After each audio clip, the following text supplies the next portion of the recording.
Hello, welcome to Insight, a podcast, YouTube channel, and LinkedIn Live brought to you by Design Research Collective. Our guest today is Jackie Colburn, a good friend of mine and an expert facilitator, leader, and strategist. She runs her own company, Jackie Colburn. I highly recommend you check out her website and follow her on all the social medias you can. She's a brilliant strategist and even more brilliant facilitator of teams. She helps teams, leaders, big and small, have hard conversations and make important decisions that accelerate businesses, and give momentum to projects. She's a brilliant problem solver and likes to uncover solutions to some of those problems you feel like are impossible. Jackie and I talk about facilitation, her work with design sprints, and even the Google Ventures team that created the sprint book. We talk about our shoes, our clothes, and how they're informed by good design, good research. We talk about how to make good decisions and how she helps teams make decisions, especially those hard ones. And lastly, she brought a stack of books to our conversation and got to share all her favorite parts about these really impactful books and how they made a difference for her and what she likes about these authors. And so I highly recommend you listen in for those books and check them out. Well, I'm looking forward to our conversation, and I hope you'll enjoy it as much as I did getting a chance to meet with my friend and colleague and the brilliant Jackie Colburn.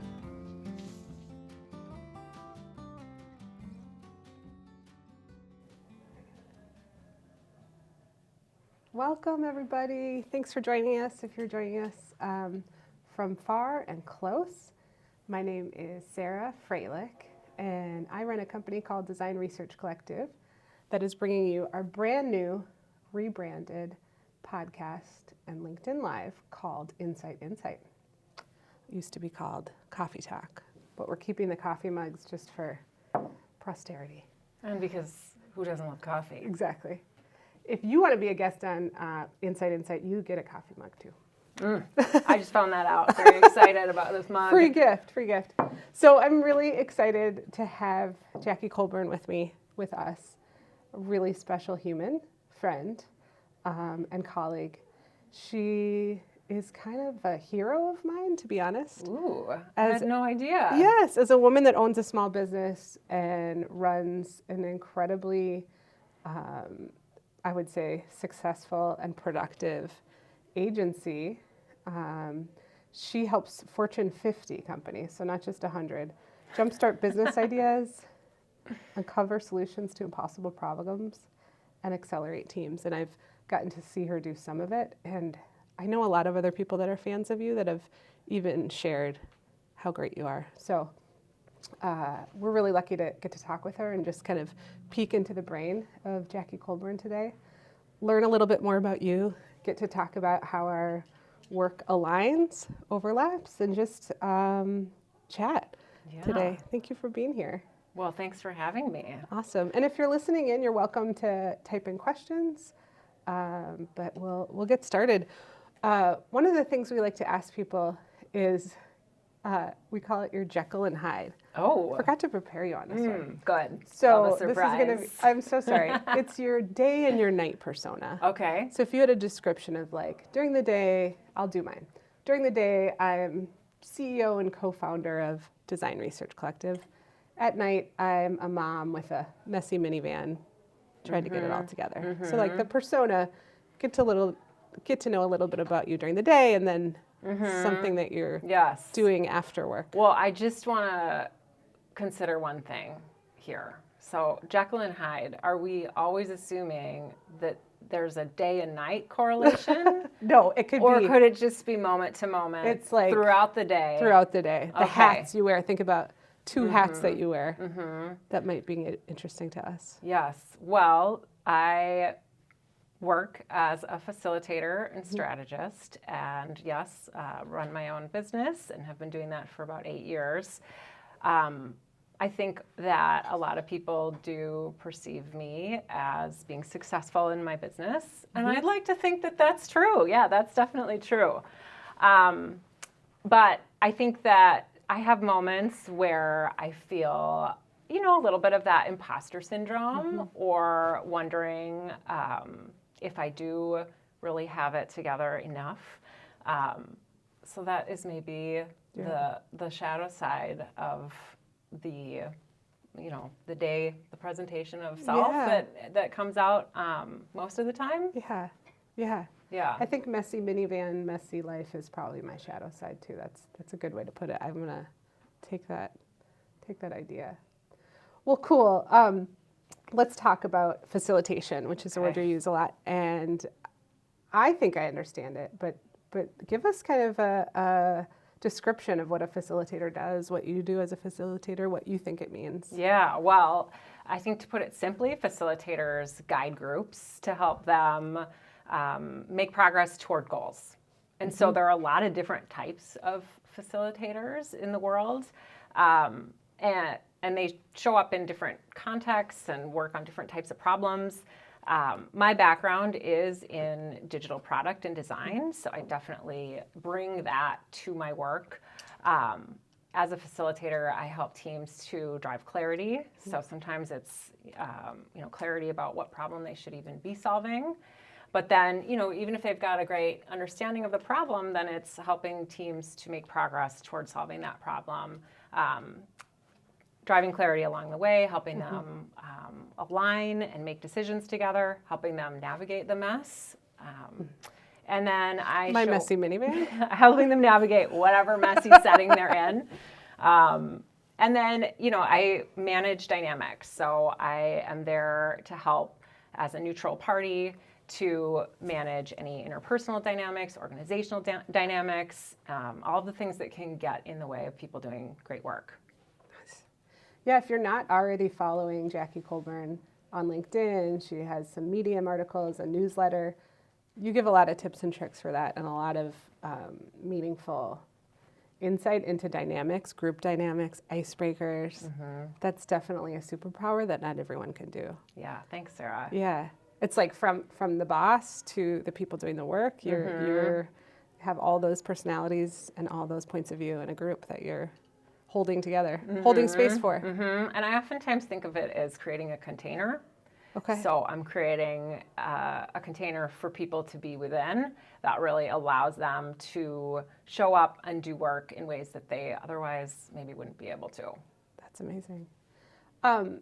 Question about remote, like in person and remote. We met over COVID. Okay. And I only know you from Head Up, yes. Which is so funny. Head and then Up. we got to meet each other in person, but I feel like you and I both did, and especially you did a lot of work remote and can do facilitation across a country. Is that right? It's true. Yeah. So when I started my practice almost 8 years ago, I did almost exclusively in-person facilitation. And then when the pandemic hit, I very quickly transitioned to remote.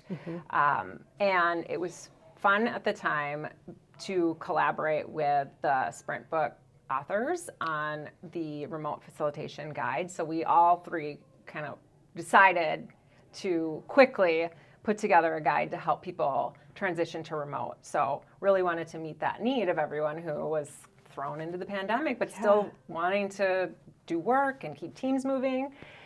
So through doing that guide, I talked to a lot of people who had experience doing remote facilitation and was able to learn from them and put together my own point of view on how to do it, what tools to use, and start doing it pretty immediately after the pandemic. And that was how I worked, for how many years was it? 2 years? What year is it? I don't know. So that's how I worked for a number of years. And what was fun was being able to facilitate groups internationally. Wow. So travel was no longer a barrier to collaborating in real time as it had previously seemed to be. People were able to, jump onto a Miro or a mural board using Zoom, and there are actually a lot of benefits to those tools. And I still do a fair amount of remote facilitation, although I will say, in person, it just feels better. I know, human. Yeah. It's nice to be in person. You taught me this icebreaker that I've used in a couple of remote meetings. about what's on your feet. That's such a good one. Should we do it? What's on your feet right now? I wanted to wear my hip dance goes, but it's too snowy and too cold, so I'm wearing like big clomper ugly boots. Okay. What about you? Yes, so mine, and this is what I like to do. Sometimes I invite people Are to you the show. serious? Yeah. Oh my gosh. So I've got boots too. It is how cold right now? Is it 5? It's 5 degrees. So these, these are fur-lined clogs, or faux fur-lined clogs. Anyhow, very warm, necessary here. So if you're not in Minnesota right now, it's -5. Yeah. And we're freezing. We've got on long johns. Exactly. Do you know what's funny? You said 8 years, and our company started 8 years ago, and I have a feeling that could be why we have so much synergy too. Oh my gosh. I didn't realize that we're in the same stage. Went for it, yeah. On our journey. Yeah. Okay, so she mentioned something very quietly, but in my opinion, it's a big freaking deal. And she brought these books, and I'm going to steal one and just say, now I remember my first intro to Jackie, which was this really successful book. It's from the Google Venture folks, Jake Knapp and John Zeratsky. Looks like Braden Kowitz is in there too. These are design sprints. You were a co-facilitator in a meeting where I probably paid a lot of money and had a lot of like heroes and wow factor to these folks, including you, that are putting together these design sprints and teaching about them. They're revolutionary, in my opinion, in terms of getting work done. And it is really cool. And I've always known you as a collaborator in that, and that is no small feat. So thank you. Congratulations on your work in that. So it was a big deal to me when I first met you. And then I continued to learn all of what you do and above and beyond this. It's really neat, and it's kind of like some secret sauce, but it's no longer secret. It's not a secret. It's a recipe that is written down that you can read and put together yourself at home or at work. But it takes a facilitator to lead it. It takes leadership. It takes a certain personality, a certain wisdom, and experience that I think you have. That should folks want to go off and do the sprint book and do these processes themselves, they could. But it's so much more impactful and, frankly, time and cost saving to have a facilitator like you through it. Can we talk about design sprints? That's the other word I think of when I think of you. Thoughts on what they are and just how you view them in your work. Yeah. Should we start with what they are in case people are curious? Absolutely. And haven't read the book? Yeah. So design sprints are a process that came out of Google Ventures, and it was created by the team there as a way to really test and validate new ideas when working with early stage companies. And the Google Ventures team went on to create this book, authored, as you mentioned, by Jake Knapp, with a couple of co-authors, including John Zeratsky, who's a good friend of mine at this stage. Shout out UW Badger, I have to know that. So the approach really goes from uncertainty to testable prototype with validation from customers on day 5 of the sprint. So it's a week-long process. Each day has a focus, and you can really start at like any level of ambiguity going in and make decisions in a structured way to get to a prototype that you then put in front of people and get feedback on. I love it because of the formulaic nature of it. And it's very prescriptive, maybe is the word I want to use, but that feels like too serious. Yeah. I appreciated that about it. Yeah. Because so many things are ambiguous. It is delightfully prescriptive. Okay, well, we'll go with prescriptive. Yeah. So it's prescriptive in a way that, human-centered design or design thinking is not. I feel like you can read the book, you can follow the methods, you can take a team through the process, and you'll be able to get to a testable prototype and get real feedback. And that's huge. And so I will stop there because I feel like I'm going to keep going. I'll stop there. Okay. Do you have questions about what it actually is? Do I have questions? The questions are my job. I have so many questions. You said this also quietly, and I just want to make sure I heard you right, that you helped write the digital kind of a way to do this remotely. Like this is designed in person very much. And when COVID hit, it sounds like you collaborated with them on how this can work better remote. True. Or work remote. Yep, how to do it remotely. That is no small feat again. Jackie, that's huge. Thank you. Did you create like output from that? Yep, it exists. So at the Sprint book, there's a remote sprint guide online, and you can also find it via my website. So if you go to Design Sprint Services on my site, I link to it from there. That's so cool. So it's not printed, it's also remote. Ooh. But it's a guide that really follows the book and gives you step-by-step instructions to do it remotely. Awesome. So as far as I understand the sprint, you start with research and kind of mid to the end do research again. Yes. In some ways. So on day one, you invite guest experts in to talk about the issue that you're working on. So let's say you're working on an existing product. You may have people who work on the product come in. You may have people who use the product come in. So you could have customers come in. I also make sure that research is a very clearly considered input to the design sprint. So as part of my process, I make sure that we gather up all of the research and we have it prepared in a way that you can easily orient to on day one. I think in the buy the book process, that's not a clear step. It's more of like, get it all together on day one. But I like to do some pre-work because I think the research can just help you go so much further, faster. And you want to make sure that you don't lose any of that knowledge or any of those insights. And that's where we've talked about collaborating too, is our company lives and breathes research.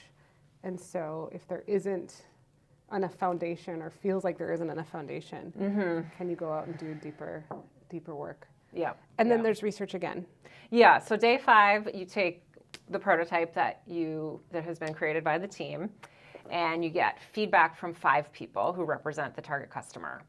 So with 5 people, you can start to get a little bit of patterning and gain insights on what's working, what's not working. And day 5 is oftentimes, well, I want to say it's my favorite day, but maybe it's just one of my favorite days. I typically conduct those interviews as part of my work, and I love talking to people and getting their feedback and creating, the interview guide so that they can share openly. And then the team gets those insights. I mean, they learn within a week whether or not they're on the right track. Wow. And they have an idea, they have a prototype, they have something to start there. Well, something tangible, which, I mean, the learning is huge, but it can also do so much for teams who are in need of that artifact to really rally around, to make the ambiguous or intangible tangible. And then to be able to share with other people in the organization so that there's a shared understanding of what the heck we're even going to make.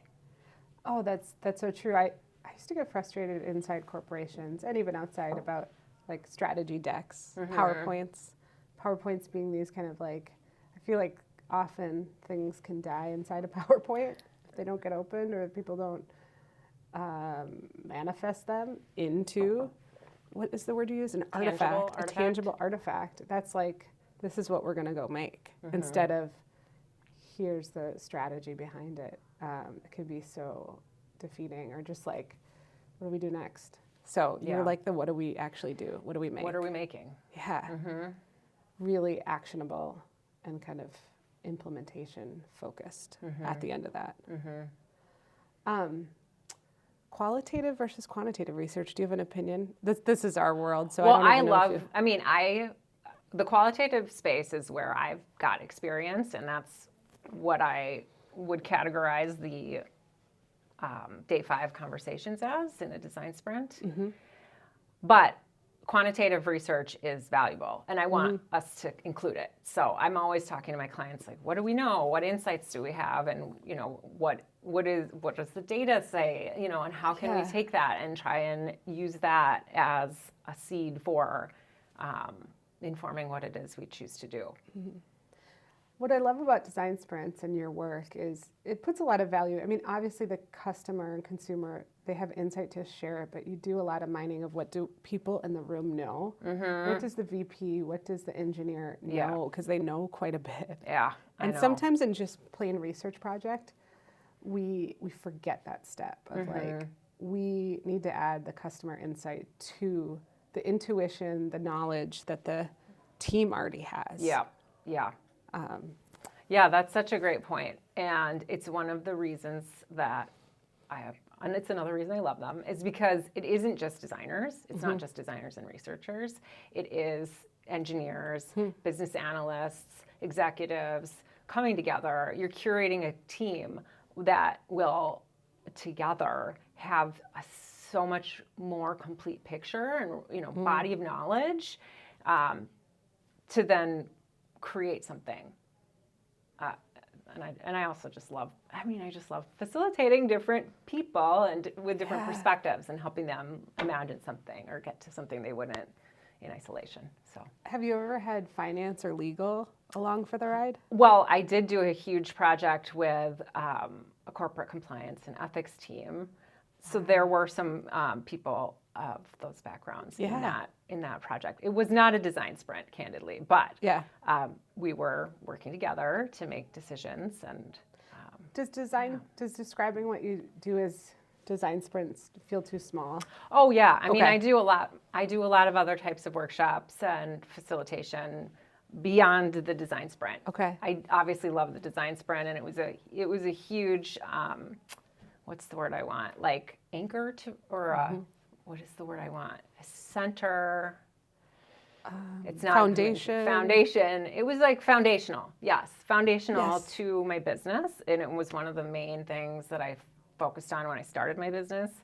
But in the past 8 years, I've expanded the scope of my services quite a bit to do other types of workshops, strategic planning workshops.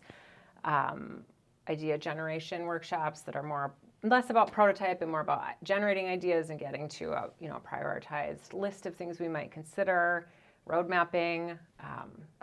So it's not all design sprint all the time these days. Yeah. Yeah. Tell me about decision making. Does an answer to the question, how do you deal with decision making, spark any? Well, yeah. Does that question spark any answers for you? I mean, decision making is important. And it's one of the things that people struggle to do in groups. Where, I mean, I'll see a few different scenarios. Let me tell you the problems that I see. Okay. And then the ways that I try and solve those problems. Okay. This feels like free advice. So one common challenge is that one person is making decisions, maybe from the top, or a position of power. Whether it's hierarchically from the top or just, more power over in louder in a dynamic. Yes. Somebody's like making all the decisions and other people don't feel empowered to advocate for something else. Okay. So that is one issue. And then another issue is that people don't feel like they can make decisions at all. Like they don't feel like their group has the ability to decide because they either don't have enough information or maybe they don't feel like they have that empowerment. Another issue is that people will make decisions but not really believe in the decisions and then try to undermine the decisions later, which is sort of like, I guess, fake buy-in or fake decision making. Yeah. So one of the things that I do as a facilitator is I create the conditions for people to make decisions in a clear and structured way, where it's clear what we're deciding about. Okay. Everybody has a way to contribute their ideas and their preferences to the decision making, with sort of like anonymous voting, or they'll sketch out ideas and submit them anonymously. And I'll like, depending on what I know about the dynamics, I'll either like ramp up the anonymity or maybe not as much if it's not as tense or political.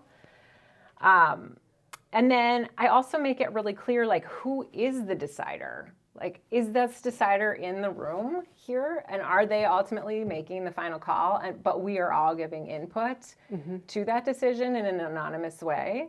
Or is the decision maker, somewhere else, and we actually need to go get their buy-in on the fact that we're going to be making a decision on this issue? It's just like really seeing the lay of the land and like helping to get to these points of clarity, and then helping people to be able to contribute in ways that they are not undermined or undermining themselves. Yeah. Did that make sense? It totally did. And I kept thinking about, in your bio, your degree, or at least your study in psychology. No, your BA in psychology and sociology.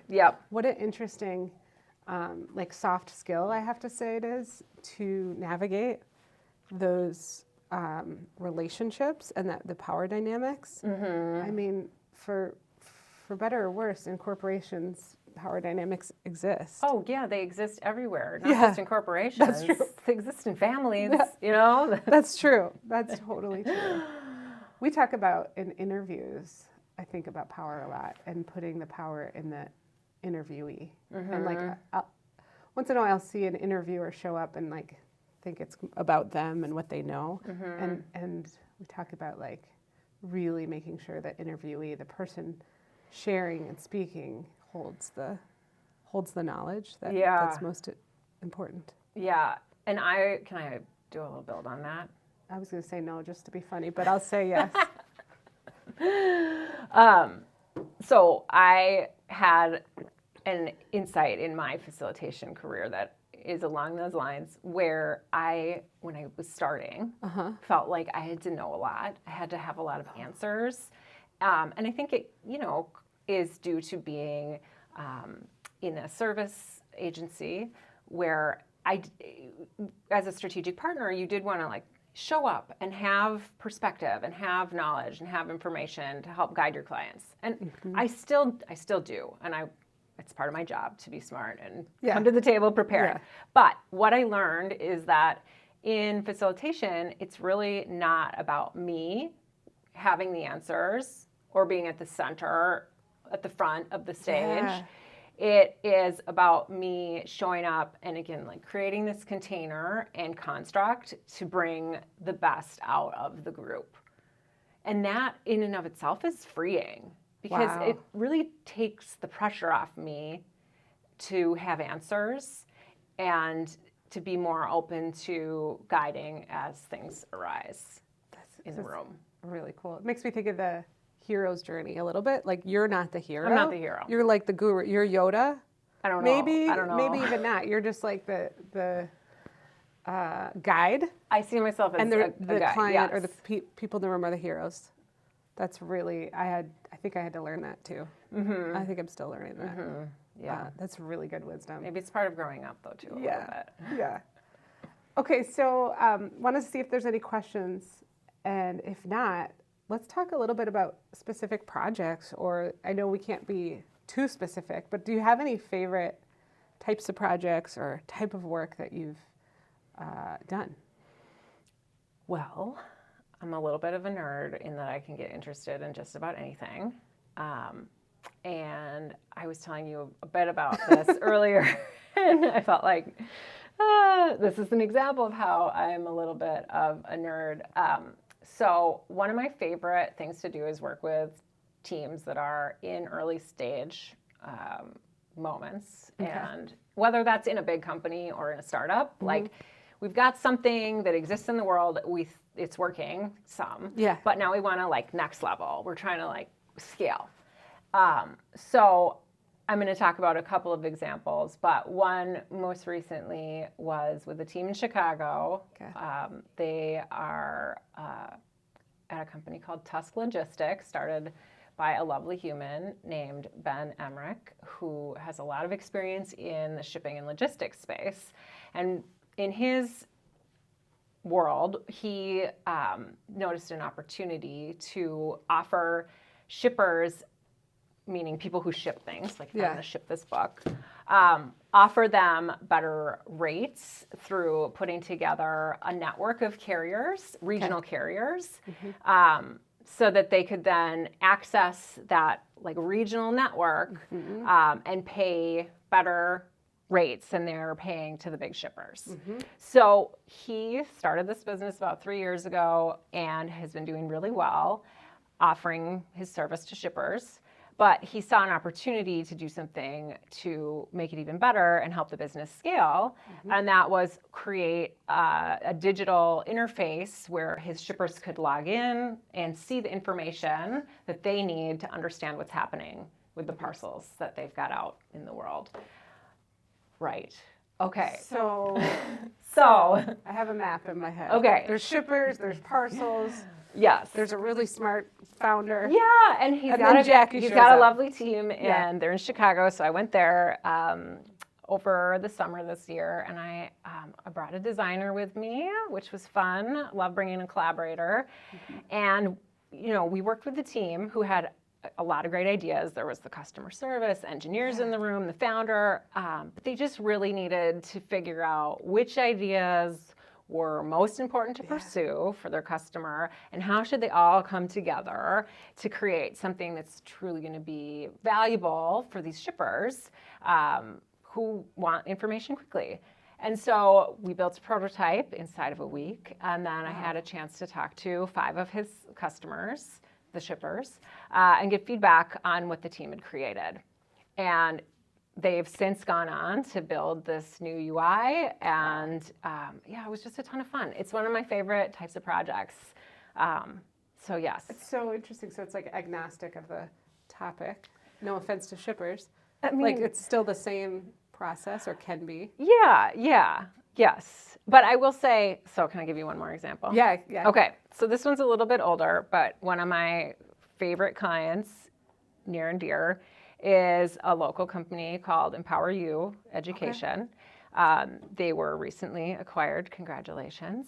So I worked with them several years ago. They were in a similar position. They deliver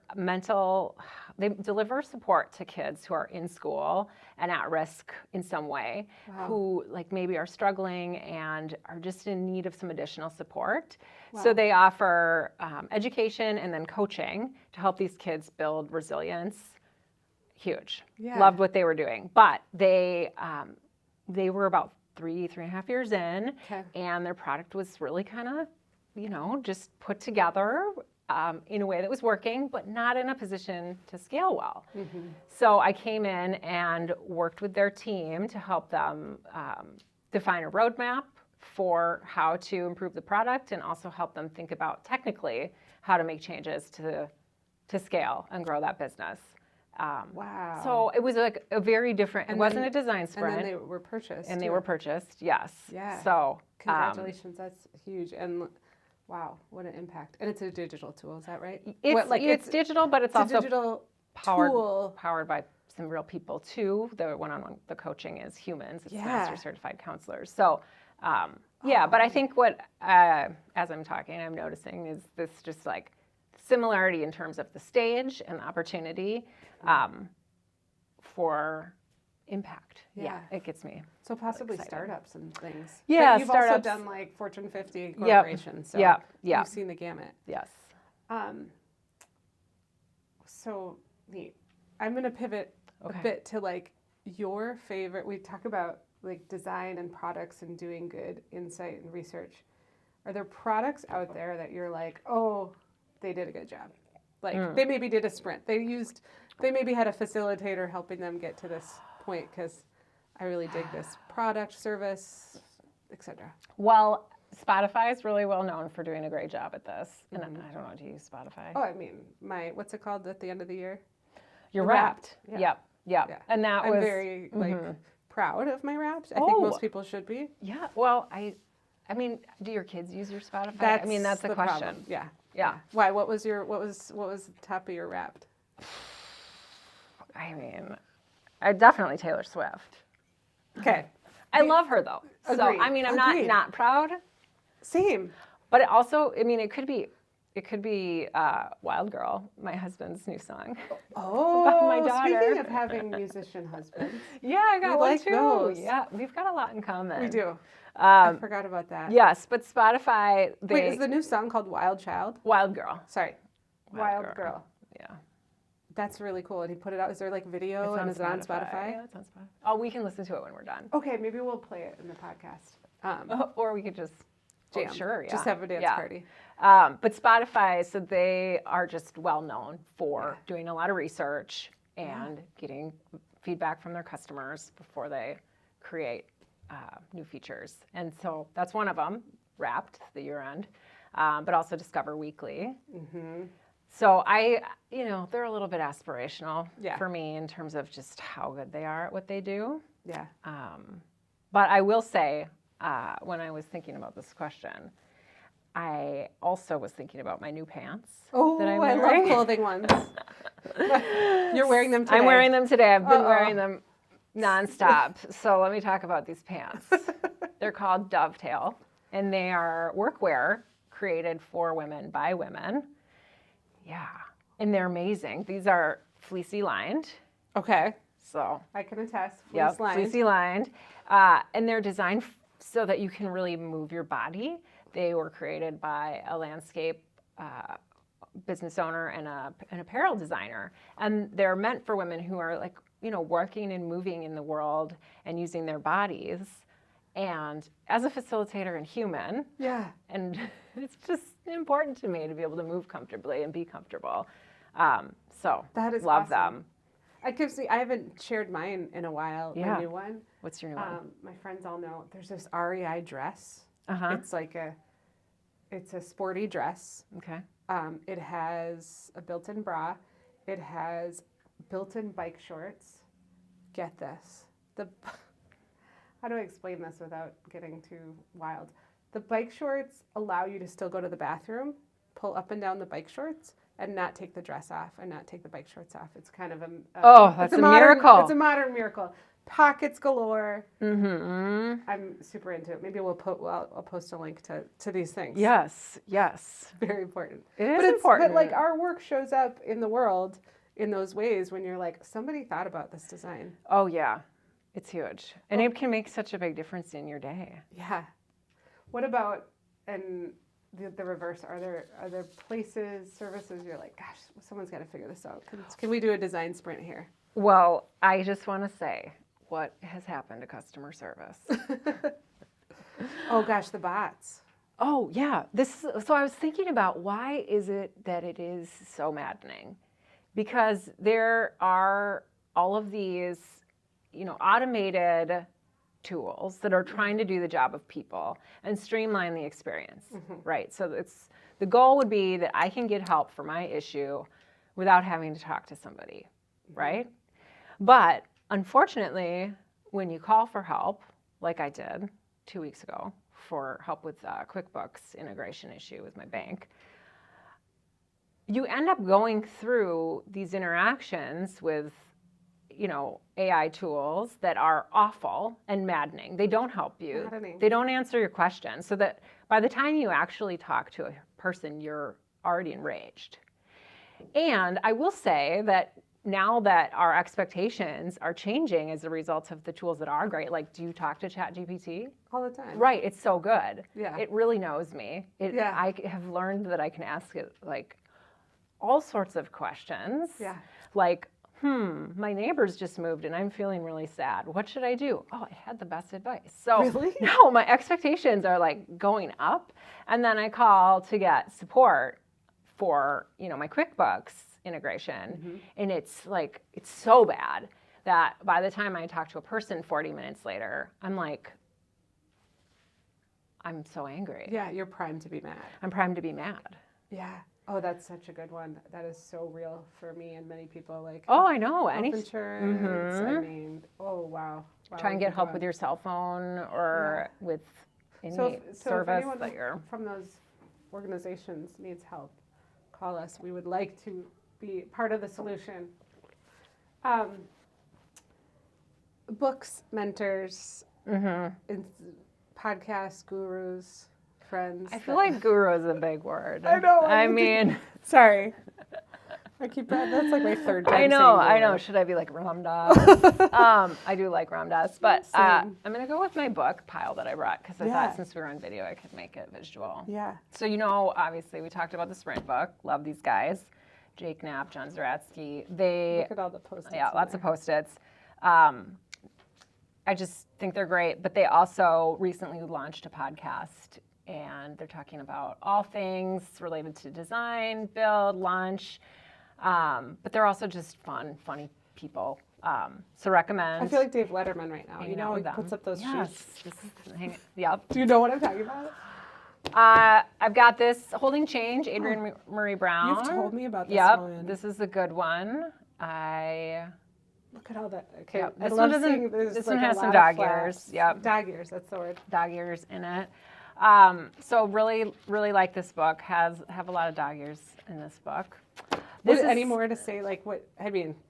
Well, so I guess what I would say about her book is it talks more about facilitation philosophically. Like this is like practical recipe book that you can follow. This book, and then also this guy, Adam. I'm embarrassed to say I don't actually know. Kahane. So Rios Partners, he does a lot of international work, working with like government organizations, trying to help create like big change. He works in a way that I do not, but he has a lot to say. About more of like the philosophy of facilitation. So like this quote, transformative facilitation is like running in the forest. To help a group find its way forward, the facilitator needs to pay attention, moment by moment, to the signs of what is going on in and around the group to be able to know at each point what moves and shifts to make. Whoa. So I feel like these two are more of like the philosophy of facilitation and are good if you're already doing it. That's great advice. I'm imagining you like in a forest with like machetes clearing a way for your teams during your sprints. Do you like that image? I do. Okay. I'm feeling like I don't know how to wield a machete. But a wand or like maybe just a mouse, a digital mouse. A mouse. Yeah. This one, have you read her? Listen No. Like You Mean It. So this one is all about listening.